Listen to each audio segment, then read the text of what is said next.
Bonsoir monsieur. Bonsoir, Présentez-vous s'il vous plaît. Meshak Sondakouma, journaliste reporter d'image. Monsieur Kouma, nous sommes en direct du fleuve Niger. Quels sont vos constats cet après-midi par rapport à ce fleuve Niger?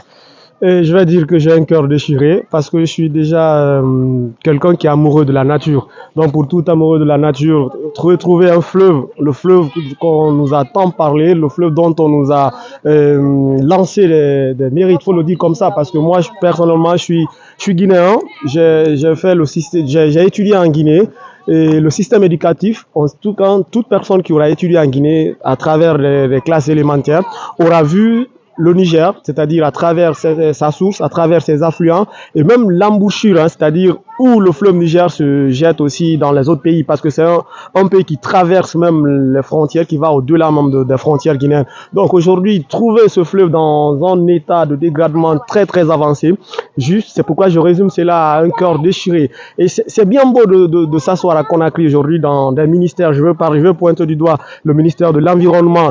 C'est bien beau de faire voyager beaucoup de personnes à Dubaï pour des conférences sur le réchauffement climatique, parce qu'il faut le dire, l'humanité aujourd'hui, nous sommes tellement, on a ce défi-là, le défi de réchauffement climatique, parce qu'au moment où nous parlions même, nous savons qu'il y a un soleil qui s'abat, un soleil qui ne dit même pas son nom, mais honnêtement, aujourd'hui, il faut que les autorités guinéennes, à travers bien sûr le département de l'environnement, puisque c'est le département de tutelle, hein, doivent vraiment se bouger, venir, laisser Conakry, c'est le bureau, c'est là-bas on se repose, venir ici, voir de leurs propres yeux, toucher du doigt les réalités, et ça, nous, on l'a fait. Nous sommes venus ici, vous voyez déjà le sable, vous voyez le niveau de dégradation de ce fleuve. Moi, je ne peux pas parler, je ne dirais pas que c'est un fleuve.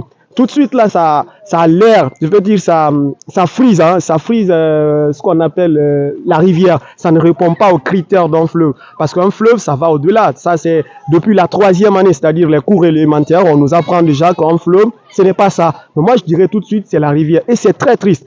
Un fleuve, ça ne répond pas aux critères d'un fleuve. Donc, il faut vraiment revoir ça. Il faut que les autorités de la ville de Farana, bien sûr, parce qu'ici, on a le président de la délégation, on a le gouverneur, puisque c'est une région administrative, on a la préfecture, on a d'autres autorités qui peuvent se donner la main. Et pourquoi pas, on a des ONG, des associations et qui œuvrent dans le cadre de la protection de l'environnement. Et qui dit environnement parle même de la faune, parle de l'hydraulique, de la flore et tout ce qui va avec. Donc c'est le bon moment de s'élever pour ne pas que le pire arrive. Tout de suite, un ami disait que dans 5 ou 10 ans, nous allons assister à la disparition de ce fleuve, et ça serait très triste pour bien sûr les nostalgiques de l'histoire de la Guinée, et nous-mêmes qui sommes aussi des habitants, comment dire, le peuple de Guinée.